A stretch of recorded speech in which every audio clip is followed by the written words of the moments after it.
সাকিবের বাংলাদেশে আসা এবং বাংলাদেশে আসার পরে আমাদের সিলেক্টররা যদি মনে করে Shakib is fit to play খেলবে।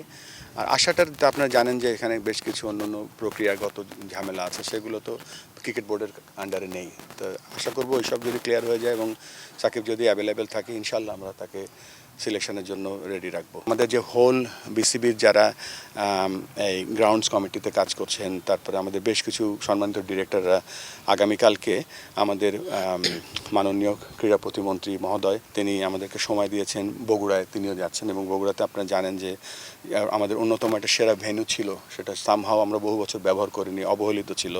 তো সেটা পুনরুদ্ধার বা সেটার একটা মাস্টার প্ল্যান হাতে নিয়ে আমাদের উইমেন্স বিপিএলের খেলার উদ্বোধন থেকে শুরু করে বেশ কিছু খেলা সেখানে হবে।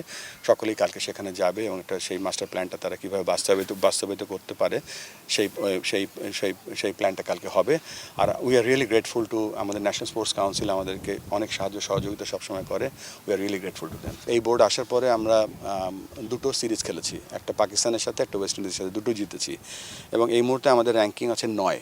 যদি আমরা 9 কোনোভাবে রয়ে যাই তাহলে কিন্তু আমাদের কোয়ালিফাই খেলতে হবে না। তবে এটাও ঠিক যে এই 9 আমাদের টার্গেট না। আমাদের এই নিউজিল্যান্ড, আমাদের এখানে ব্যাক টু ব্যাক অনেকগুলো সিরিজ, যেমন ধরেন নিউজিল্যান্ডের সাথে সাদা বলের সিরিজ, তারপর অস্ট্রেলিয়ার সাথে সাদা বলের series, in between Pakistan test match খেলতে আসছে। তো আমাদের লক্ষ্য হবে আমরা আমাদের র্যাঙ্কিংটা কীভাবে সামনের দিকে এগিয়ে নিয়ে যেতে পারি এবং বিশ্বকাপটা আমরা সিকিউর করতে পারি। আমরা চাইবো যেন, অনেক দেরি হয়ে গেছে, আসেন আমরা লিগটা খেলে ফেলি, কারণ দিস ইজ দি অনলি 50 ওভারের লিস্ট এই ইভেন্ট আমাদের।